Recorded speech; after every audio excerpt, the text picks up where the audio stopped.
Hello family and welcome back. Today's tutorial is about how to cut and sew this lovely shirt dress with collar. Kindly don't forget to subscribe if you're new here. Also like and leave a comment in the comment section. Let's get started. So guys, I'll be making use of these materials to make the dress. With me here is gum stay, which I'll use on collar and on button band. Then this baby pink fabric, which is about 1¼ meters. I'm a bit slim, plus I'll only use 38 inches as dress full length, making the fabric enough. So in case you are big in size, you need like 2 meters to be on the safer side. It's now time to begin drafting. First of all, here is the fabric's right side and wrong side as well. With that, I'll fold it like this with its wrong side. It's on fold, and at the top edge is shoulder line, then folded edge is center front. I want to start by leaving 2 inches button allowance at the center, and since this ruler is also 2 inches in width, I'll use it to draw a line right from top to bottom. Having finished that, I want to take vertical measurement, and I'm starting with shoulder line to bust line at 10 inches. We do not need under bust line, so I'll ignore it, then proceed to waistline at 15.5 inches. In order to draw a straight line, I'll repeat the same on the side like that. For hip line, I'm measuring from waistline, then I'll mark at 9.5 inches, also twice on side. We'll go ahead and square out straight horizontal lines across the marks. Again, we'll label each of the line as bust line, waistline, and lastly hip line. Up to this point guys, we haven't drawn dress full length. In my case, I'll use 38 inches plus 2 inches stitching allowance. That is also to be measured right from shoulder line. I'll mark, then draw another line across. I'm now going to draw normal neckline. I'm using 2.5 inches neck width by 2.5 inches neck depth since it's a collar neckline.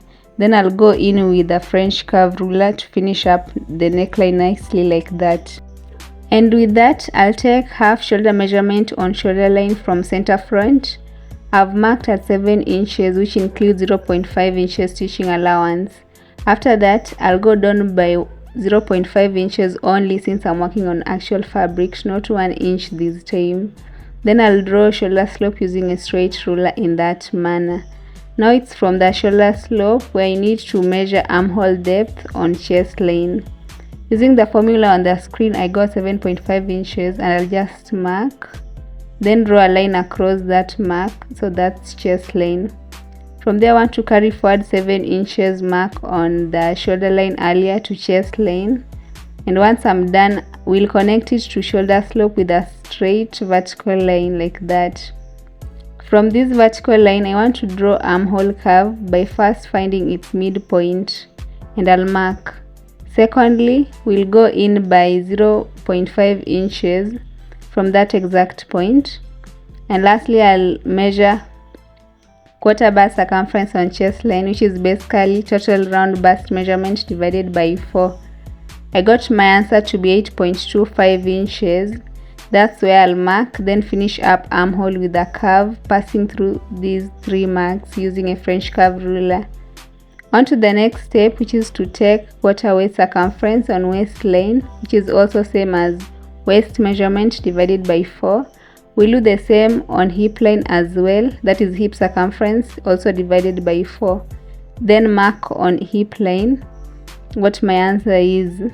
On full length line, I'll carry forward what's on hip length to it, since it's not like a pencil dress where we have to snatch out some inches.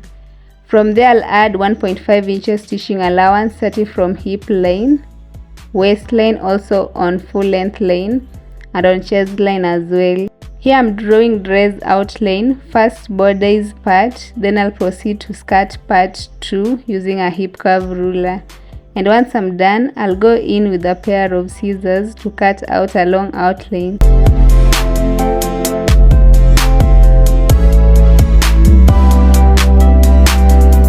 After cutting, ensure you notch right at the top and bottom, then divide each from the fold into 2 halves. I now want to draft back part using this other fabric, which is a bit simpler. I folded the fabric into 2 with its wrong side. Then from there we'll bring forth already drafted front pieces on it. As you do that, ensure center fronts aligned, and what I mean is fold that the button aligns with the center front. The button allowance is left out. After ensuring they are well aligned, I'll draw back part neckline using 1 inch neck depth by 2.5 inches neck width. After I'm done with neckline, I'll also go ahead and trace out shoulder slope. Then for back armhole, I'll use a straight ruler to draw the original armhole depth because it shouldn't curve inwards as front armhole. I'll also trace the rest of the bodice and skirt part outlines freehand. And that's all with the back part. Here I'm cutting out a long outline now that I'm done drafting, and we'll also notch both at the top and bottom. Guys, I forgot to shape the round bottom edge. I'll do that right away. This mark is my original full length, so it's from that mark where I'll measure 3 inches up. Then we'll draw a curve nicely like that from center front to the mark, and after it we'll cut out from the curve. Here are 2 front pieces. This is why it's important to notch, since it will show you exactly where the center front is. Then the rest is button band allowance. Let's now work on front button band, where we'll sew buttons and buttonholes. First, I'll iron this gum stay on it because I like it when it's firm. For a neat and uniform look, you need to measure first depending on how big or small you want it. In this, I'll use 1.2 inches, which is the same measurement as this ruler. So now from center line, we'll measure 0.5 inches first from top all the way to the bottom. After that, I'll draw a line on the marks. Once I'm done, we'll use 1.2 inches ruler to draw also from top to bottom, and this is where we'll iron as we fold from. And like I said, gum stay is a must. That's where I'm drawing lines where I'll cut from, which should be 1.2 inches.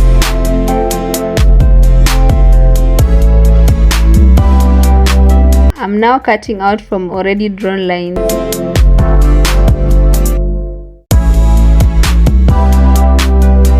So guys, I'm done cutting, and this is how I'll be putting each as I iron flat with enough heat, not too high, not too low. After ironing first round, I'll do that the second time in order to have a very firm button band. I'm done drawing on this other front piece like I did earlier, and it's now time to iron gum stay pieces in between.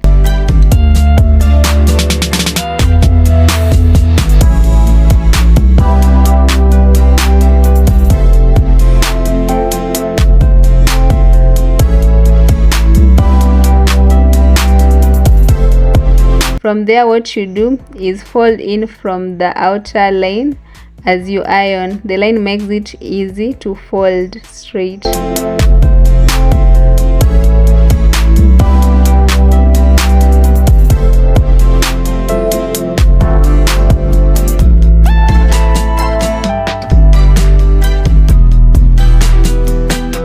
This is what we have after folding. I love how it came out neatly finished.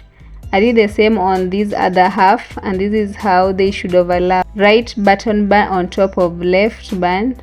So for the left side, which is button side, we'll top stitch from bottom all the way to the top, but first fold in about 0.25 inches inwards.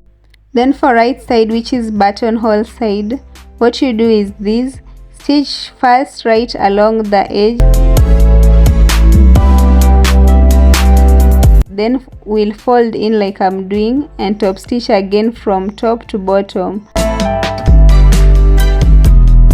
So guys, here is the left piece, and I've folded in 0.25 inches inwards as explained earlier. Now let's top stitch with very straight and uniform stitches.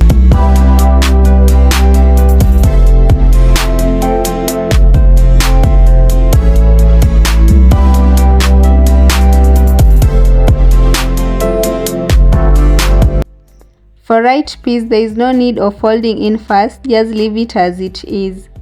We'll now top stitch here to top.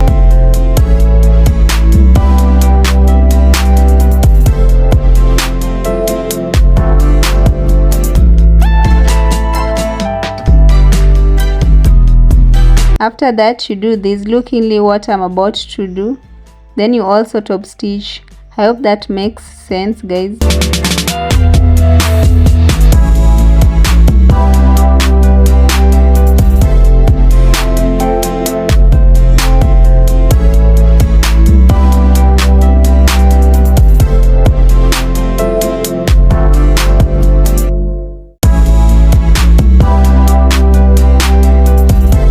A well finished button band. I like mine this way. And just like that, we're done making button bands, and it's now time to work on back pieces before we can join them. And to begin, I'm going to measure 3.5 inches on armhole on both sides. Remember to do this on fabric's right side. Then a straight line across like that. Having finished that, I'll take another piece of fabric which I'll stitch on the drawn line with about 0.25 inches. After stitching it from inside, we'll flip it, then top stitch as well.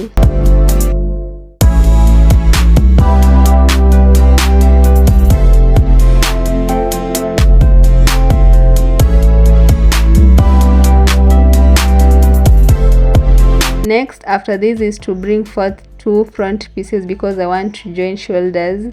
I'll put right sides together first, and from there follow keenly what I'm doing. Grab front and back piece, then use back part facing to cover up everything as you stitch with about 0.5 inches. This way you'll end up with neatly finished shoulder joint on both sides. And this is what I meant when I said you cover up everything else, then stitch.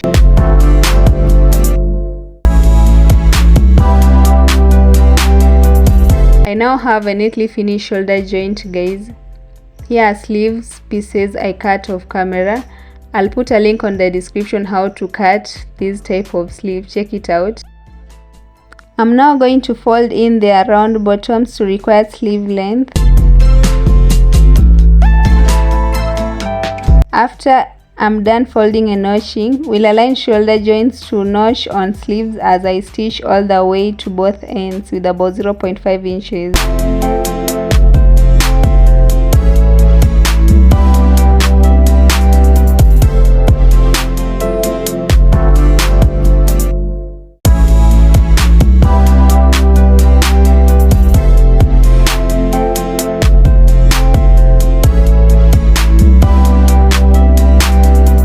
Once I'm done fixing sleeves, I'm going to now stitch on sides with my body measurements from sleeves down to bottom edges.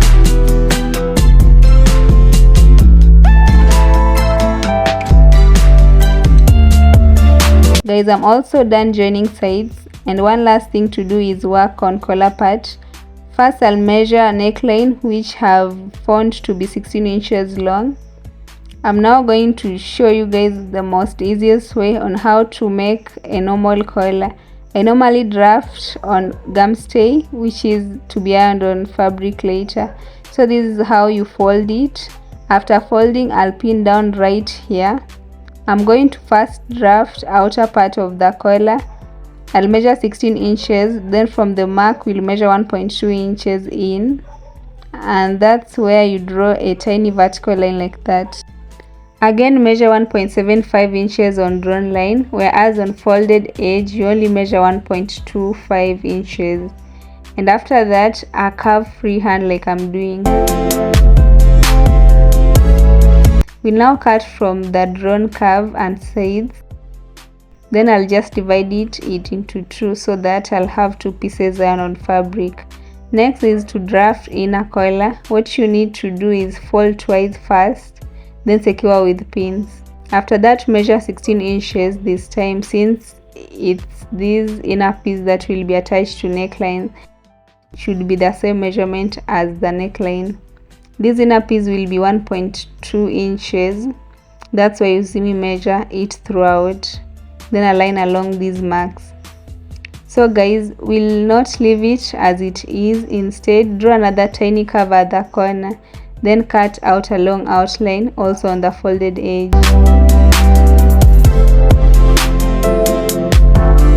Here are 4 pieces of fabric cut randomly. I'll trim off excess fabric while I'll be stitching. So I'll just iron outer collar gum stay pieces.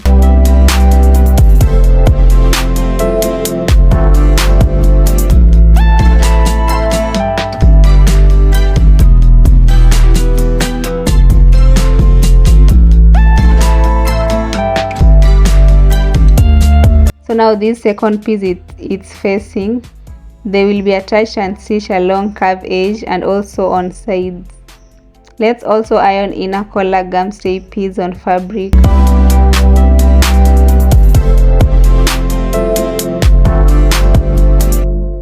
I'll trim off excess fabric, leaving about 0.5 inches allowance only.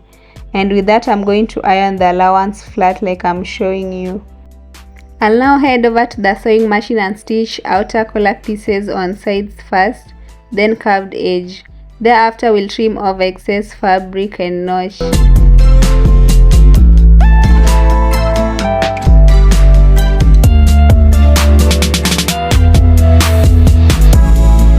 Guys, I'm done trimming off excess fabric and I've notched.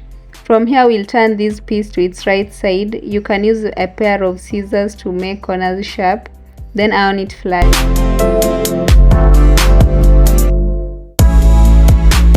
This is what we've got after ironing flat. I'm also going to cut out excess fabric, leaving just 0.5 inches stitching allowance. Now for this outer piece, we'll start by top stitching with some small allowance, not very close to the edge, that is.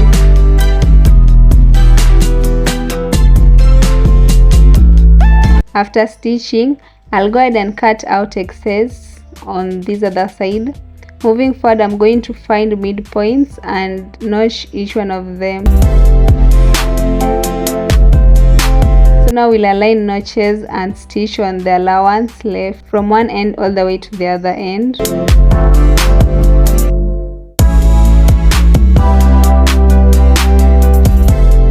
From there, we'll grab the facing and attach it to collar piece, and I'll stitch on the allowance, but this time I'll be stitching on curved ends too.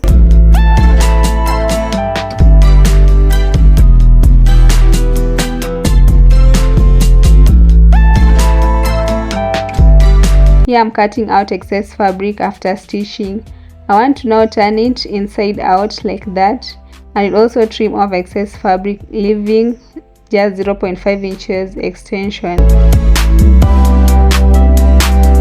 Another thing, before attaching it to neckline, you need to trace out shorter side on extension to know exactly where to stitch from. I needed a thin line, that's why you see me draw in ink pen, though from inside, so it's no big deal. And now it's time to attach it to dress neckline. I hope you all can see what I'm doing. We'll stitch on the drawn line.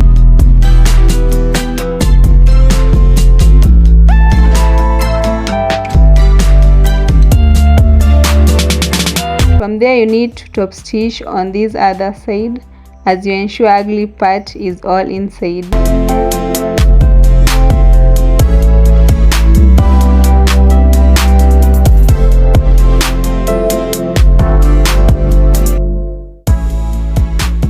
One last thing, guys, is to top stitch here, then later also along outer collar edges all round.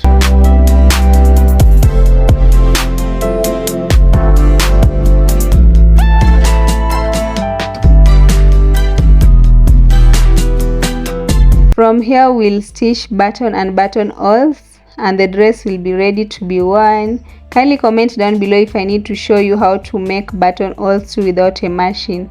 I'll meet you guys in our next tutorial. Bye.